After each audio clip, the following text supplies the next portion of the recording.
તો ગુજરાતમાં સત્તાવાર રીતે ચોમાસાના શ્રી ગણેશ થઈ ગયા છે, જેની રાહ સમગ્ર ગુજરાત જોતું હતું. જો કે હવે દક્ષિણ ગુજરાત સુધી ચોમાસું જે છે તે આવ્યું છે અને ઝડપ ખૂબ જ જોવા મળી રહી છે. મેહુલિયો આવી ગયો છે. આપણા ગુજરાતમાં ચોમાસાના શ્રી ગણેશ થઈ ગયા છે. 8 જિલ્લામાં ચોમાસાની પધરામણી કરી દીધી છે. વલસાડ, સુરત, તાપી, ડાંગમાં પધરામણી થઈ છે. નવસારી, નર્મદા, છોટાઉદેપુર, ભરૂચમાં પણ વરસાદ આવી ચૂક્યો છે.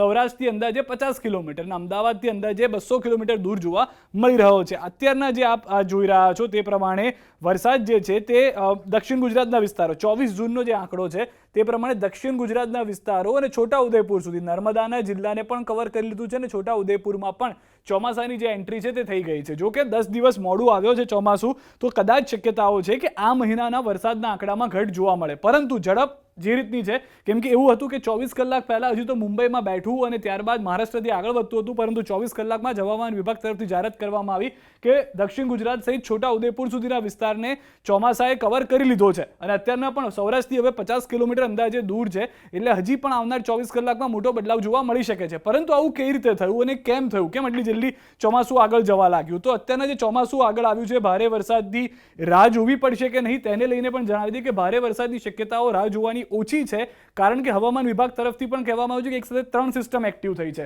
કઈ છે? સૌથી પહેલા તો વેસ્ટર્ન ડિસ્ટર્બન્સ કે જે અત્યારના ઉત્તર ભારતના વિસ્તારોની અંદર જોવા મળી રહી છે. કેટલાક દ્રશ્યો નોઈડા, દિલ્હીથી પણ આવ્યા હતા સામે, કે જ્યાં આગળ ધૂળની ડમરીઓ ઉડી હતી અને વાવાઝોડું આવ્યું હોય તે પ્રમાણેના દ્રશ્યો જોવા મળ્યા હતા. બીજી જે સિસ્ટમ છે સાયક્લોનિક સર્ક્યુલેશન છે, જે પશ્ચિમ બંગાળથી મધ્ય પ્રદેશ અને મધ્ય ભારતના વિસ્તારોમાં અત્યારના આપ જોશો તો પશ્ચિમ બંગાળ, આસામ આ સાઈડના વિસ્તારોમાં ખૂબ જ સારો વરસાદ જોવા મળી રહ્યો છે. પૂર આવે તેવી પરિસ્થિતિનું પણ નિર્માણ ત્યાં આગળ થઈ ગયું છે. અને ત્રીજું જે છે તે આ હવાના દબાણોનો પટ્ટો છે, જે હવાના દબાણનો પટ્ટો ગુજરાત ઉપરથી પણ પસાર થઈ રહ્યો છે. ગુજરાત માટે પણ સારી વાત છે. જે અર્બન આપણે ઈચ્છતા હતા કે એક સાયક્લોનિક સર્ક્યુલેશન આવે અને વેસ્ટર્ન ડિસ્ટર્બન્સની સાથે સાથે જે હિન્દ મહાસાગર છે, અરેબિયન સી છે, તેમાં પણ થોડો ભેજવાળા પવનો વધે, તો તે પ્રમાણેની પરિસ્થિતિ અત્યારના સાનુકૂળ જોવા મળી રહી છે.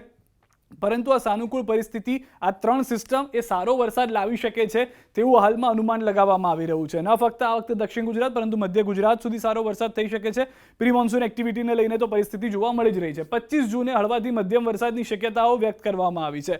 જો કે આ પણ જલ્દી બદલાશે, પરંતુ 25 જૂનની જો વાત કરી લે તો 25 જૂનના દરમિયાન દક્ષિણ સૌરાષ્ટ્રના વિસ્તારો, જેમાં ગીર સોમનાથ, અમરેલી અને ભાવનગર, આ 3 વિસ્તારોમાં 25મી તારીખે વરસાદ જોવા મળી શકે છે. ત્યારબાદ દાહોદ, પંચમહાલ, કેમ કે ત્યાં દાહોદ સુધી અથવા છોટાઉદેપુર સુધી, અત્યારના છોટાઉદેપુર સુધી સત્તાવાર રીતે ચોમાસું આવી ગયું છે, તો દાહોદ, પંચમહાલ, છોટાઉદેપુર, વડોદરા, ભરૂચ, નર્મદા, સુરત આ તમામ વિસ્તારોની અંદર જોવા મળશે. તાપી છે, સુરતની સાથે ડાંગ છે, નવસારી છે, દમણ છે, આ તમામ જગ્યાએ, વાપીની અંદર પણ સારો એવો વરસાદ જે છે તે જોવા મળી શકે છે 25 જૂને. પરંતુ ન ફક્ત 25 જૂન, 26 જૂનનું પણ અનુમાન છે, જેમાં પણ દક્ષિણ સૌરાષ્ટ્રના 3 વિસ્તારો, ગીર સોમનાથ, અમરેલી, ભાવનગરનો સમાવેશ થાય છે કે જ્યાં વરસાદ થઈ શકે છે.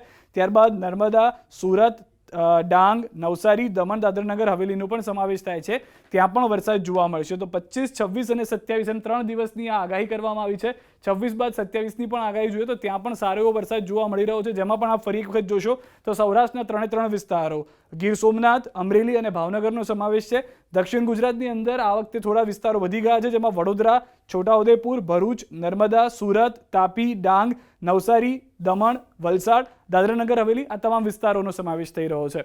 જો કે હવામાન વિભાગ તરફથી આપવામાં આવેલી જાણકારી છે 27 જૂન સુધી કેવો વરસાદ પડી શકે છે તેની જો વાત કરીએ, સૌથી પહેલા જીએફએસ વેધર મોડલની જો વાત કરીએ તો જેટલી જગ્યાએ તમને દક્ષિણ ગુજરાતના અને મધ્ય ગુજરાતના વિસ્તારોમાં લીલો અથવા તો તમને કેસરીયો રંગ અથવા તો ગુલાબી રંગ જોવા મળી રહ્યો છે, આ બધા વિસ્તારોમાં સારો એવો વરસાદ થઈ શકે છે, જે હવામાન વિભાગ તરફથી જણાવવામાં આવ્યું છે તે પ્રમાણે. સુરત છે, તાપી છે, ડાંગ છે, નવસારી, વલસાડ છે, અંદાજિત 1.5 થી 3 ઇંચ સુધીના વરસાદની આપણે આશા રાખી શકીએ છીએ કે જોવા મળી શકે છે. ભરૂચ, નર્મદા, છોટાઉદેપુર, દાહોદ, બાકીના વિસ્તારોમાં વરસાદ નહીં થાય તેવું નથી, અથવા તો કોઈ એક જ વિસ્તારમાં એટલો વરસાદ થશે તેવું પણ નથી. આ જીએફએસ વેધર મોડેલ પ્રમાણે અનુમાન છે, આમાં ઉપર નીચે પણ થઈ શકે છે. જે રીતે આપણે વિચાર્યું પણ ન હતું કે એક જ દિવસની અંદર મહારાષ્ટ્રથી ઝડપથી ચોમાસું દક્ષિણ ગુજરાત અને છોટાઉદેપુર સુધી પહોંચી જશે, તેવી રીતે હવામાન અને વાતાવરણમાં બદલાવ પ્રમાણે કદાચ આમાં પણ બદલાવ જોવા મળી શકે છે. કેમ કે જીએફએસ વેધર મોડેલ જે કહેતું હતું તેનાથી થોડું અલગ ECM WF વેધર મોડેલ જે છે તે કહી રહ્યું છે. તેનું કહેવું તો છે કે દક્ષિણ ગુજરાતના કેટલાક વિસ્તારોમાં સારો વરસાદ થશે,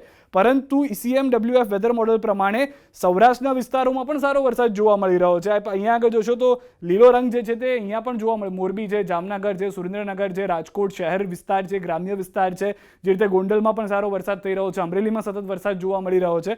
તો એ તમામ વિસ્તારોમાં પણ વરસાદ થઈ શકે છે, પરંતુ આગામી 2 થી 3 દિવસ જે ઈચ્છા હતી તે પ્રમાણેનો વરસાદ જોવા મળી રહ્યો છે તેવી આગાહીઓ પણ છે. તે રીતની પરિસ્થિતિ પણ સાનુકૂળ થતી જોવા મળી રહી છે. અને સૌથી વધારે મહત્વની વાત, હવામાન વિભાગ હોય કે અન્ય વેધર મોડલ હોય તે પણ કહી રહ્યા છે કે આગામી 48 થી 72 કલાકમાં અલગ અલગ વિસ્તારોમાં સારો એવો વરસાદ થઈ શકે છે. ખાસ કરીને દક્ષિણ ગુજરાત, દક્ષિણ સૌરાષ્ટ્ર અને મધ્ય ગુજરાતના કેટલાક વિસ્તારોનો સમાવેશ થાય છે.